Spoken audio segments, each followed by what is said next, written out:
Subscribe now and press the bell icon. Never miss an update.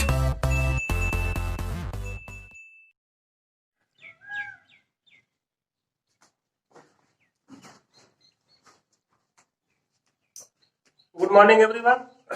आज दिनांक 7 अगस्त 2020, कक्षा 10 रसायन विज्ञान में हमारा टॉपिक चल रहा है अम्ल क्षार और लवण।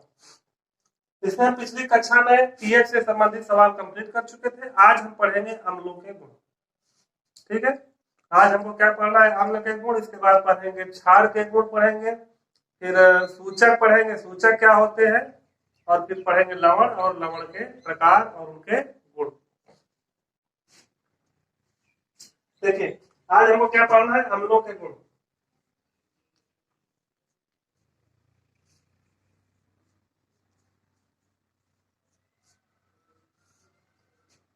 अम्लों के गुण, properties of acids.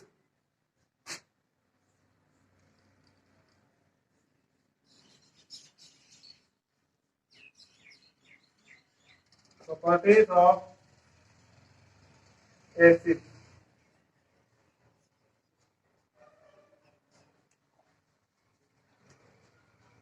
Properties of acid आज हम पढ़ेंगे। अम्ल के गुण क्या होते हैं? तो अम्ल के जो गुण होते हैं, अम्लों के जो प्रमुख गुण होते हैं, पहला गुण हम पढ़ेंगे उसका स्वाद।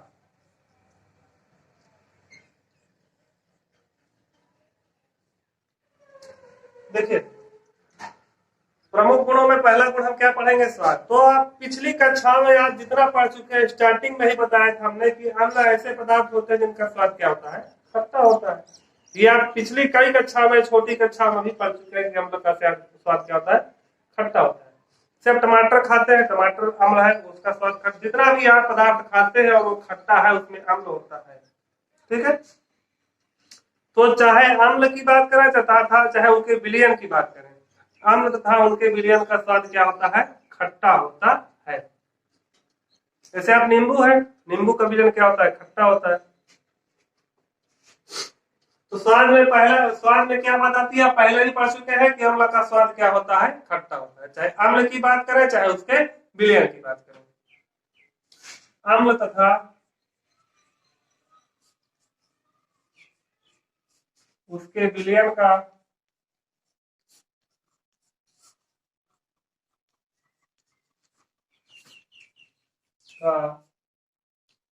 स्वाद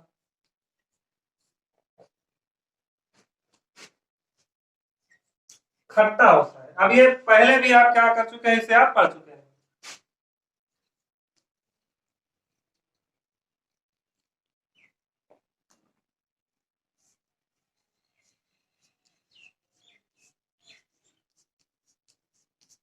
चाहे अम्ल की बात करें, चाहे उसके विलयन की बात करें, उसका स्वाद क्या होगा? खट्टा होता है।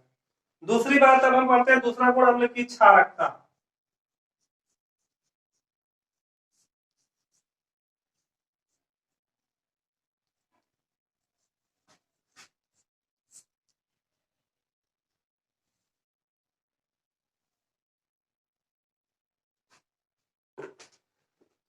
देखिए, अम्ल की क्षारकता। तो अम्ल की क्षारकता में हम क्या पढ़ेंगे? अम्ल की क्षारकता होती क्या है कि किसी भी अम्ल में जो विस्थापनीय हाइड्रोजन आयनों की संख्या होती है, किसी भी अम्ल में जो विस्थापनीय हाइड्रोजन आयनों की संख्या होती है, वही उसकी क्या कहलाती है? क्षारकता। आप यहाँ पे कंफ्यूज मत हो जाइएगा कि अम्ल की क्षारकता लिखी है। क्षारकता जो होती है वो अम्ल की ही होती है। तो किसी भी अम्ल में जितने विस्थापनीय हाइड्रोजन आयन होते हैं, उनकी संख्या क्या कहलाती है? उसकी क्षारकता। मतलब किसी भी अम्ल से जितने हाइड्रोजन आयन द्वारा बाहर निकल जाते हैं, वही इसकी क्या कहलाती है? क्षारकता कहलाती है।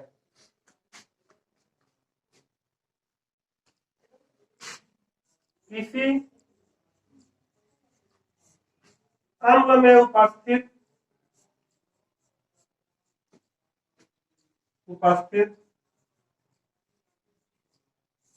विस्थापनीय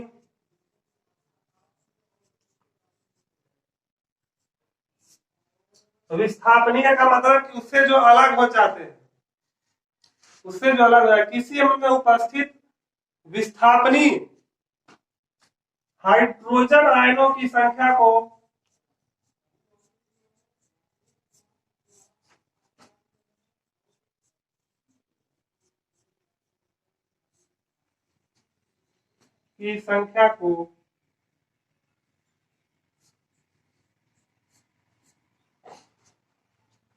को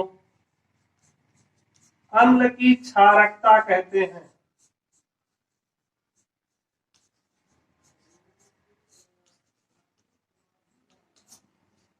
किसी भी अम्ल में जो विस्थापनीय हाइड्रोजन आयन होते हैं उनकी संख्या क्या कहलाती है?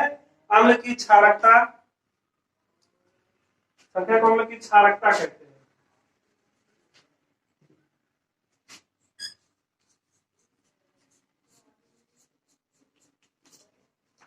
कोई भी अम्ल होगा उस अम्ल से जितने हाइड्रोजन आयन अलग हो जाएंगे वही क्या हो जाएगी? उसकी क्षारकता हो जाएगी। इसी नोट कर लीजिए, उसके आगे बताते हैं किस अम्ल की क्षारकता कैसे ज्ञात करेंगे।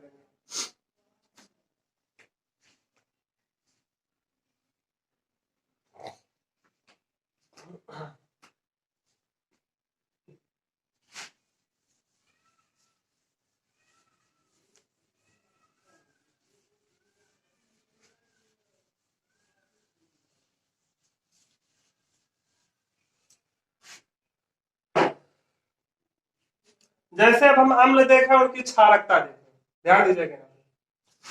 पहली बात हम देखते हैं जैसे कि जैसे हम उदाहरण कह सकते हैं, कुछ भी कहे चाहे जैसे कह दें। दूसरी हेडिंग ही पढ़ रहे हैं, अम्ल की क्षारकता। जैसे हम हाइड्रोक्लोरिक अम्ल की बात करें, HCl एक्वस। एक्वस मतलब जलीय विलयन। जब जलीय विलयन में जाएगा तो अपने की तरफ क्या त्यागेगा? Hydrogen ion plus Cl minus ion. तो HCl में जो विस्थापनीय हाइड्रोजन आयन की जो संख्या है वो क्या है? वो क्या है? एक है। एक हाइड्रोजन आयन त्याग रहा है ना, एक हाइड्रोजन आयन ये क्या करेगा? रिलीज करेगा। एक हाइड्रोजन आयन ये क्या करेगा? विस्थापित करेगा। तो कोई भी अम्ल जितने हाइड्रोजन आयन विस्थापित करेगा वही उसकी क्या हो जाएगी? क्षारकता। तो इस अम्ल की क्षारकता कितनी हो जाएगी? 1। समझ गए? अब दूसरा अम्ल लेंगे सल्फ्यूरिक अम्ल, H2SO4। देखिए नाम और इसके सूत्र हम पहले भी आपको बता चुके हैं। एक्यू का मतलब होता है एक्वस फॉर्म अर्थात जलीय विलयन। जैसे ही H2SO4 को जलीय विलयन में डालेंगे आयनन सिद्धांत के आधार पर ये 2H plus aq plus SO4 minus minus ये अपने आयनों में क्या हो जाएगा? टूट जाएगा। देखिए H2SO4 का जब आयन होगा तो जब ये जल में घुलेगा तो कितने आयन देगा? 2 आयन देगा। जब ये 2 आयन देगा तो इसकी क्षारकता कितनी हो जाएगी? 2। क्योंकि कोई भी अम्ल जितने हाइड्रोजन आयन विस्थापित करेगा वही उसकी क्या हो जाएगी? क्षारकता। इसकी क्षारकता कितनी हो जाएगी? 2।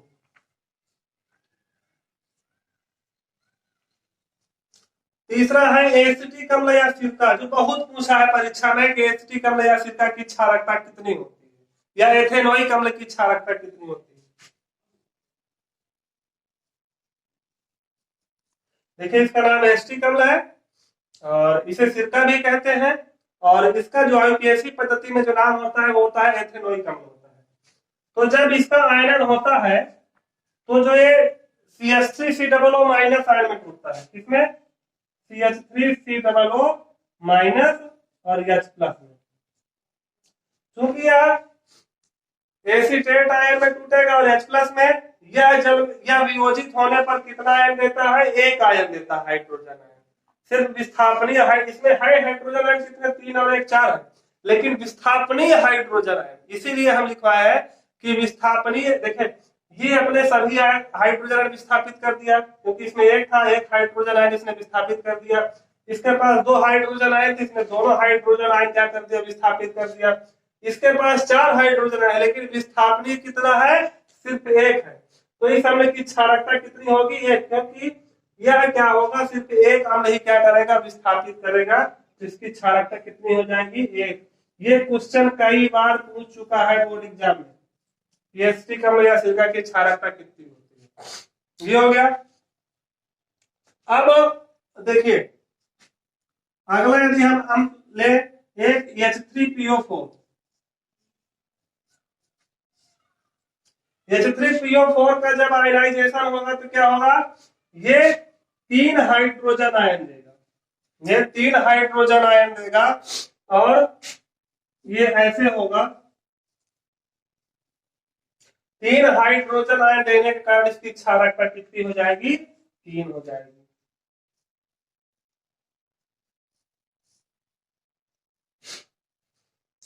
कहने का मतलब है कि कोई भी किसी भी अम्ल में जो ऐसे हाइड्रोजन जो अलग हो जाए, जो वियोजित हो जाते हैं, विस्थापित हो जाते हैं, वही उसकी क्या कहलाती है, क्षारकता।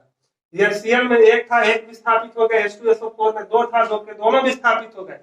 लेकिन एस्टिक अम्ल में देखिए 4 हाइड्रोजन है, लेकिन विस्थापित कितना हुआ, सिर्फ 1 हुआ, तो उसकी क्षारकता कितनी हो गई, 1 हो गई। इसी प्रकार इसमें क्या है, यहाँ पे 3 हाइड्रोजन विस्थापित हुए हैं, तो इसकी क्षारकता कितनी हो गई, 3। इसमें 3 थे, 3 के तीनों क्या कर दिया, ये विस्थापित कर दिया। नोट कर लीजिए इस उदाहरण में जैसे में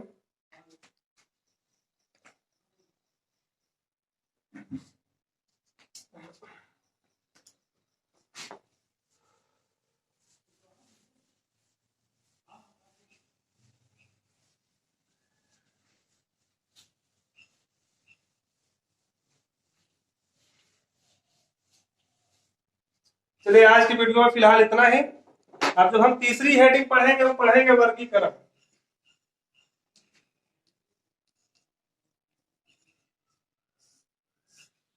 तीसरी हेडिंग में हम पढ़ेंगे अम्ल का वर्गीकरण, और अम्ल का वर्गीकरण कितने प्रकार से होता है, कैसे होता है, वो हम पढ़ेंगे अगले टॉपिक। तब तक के लिए धन्यवाद।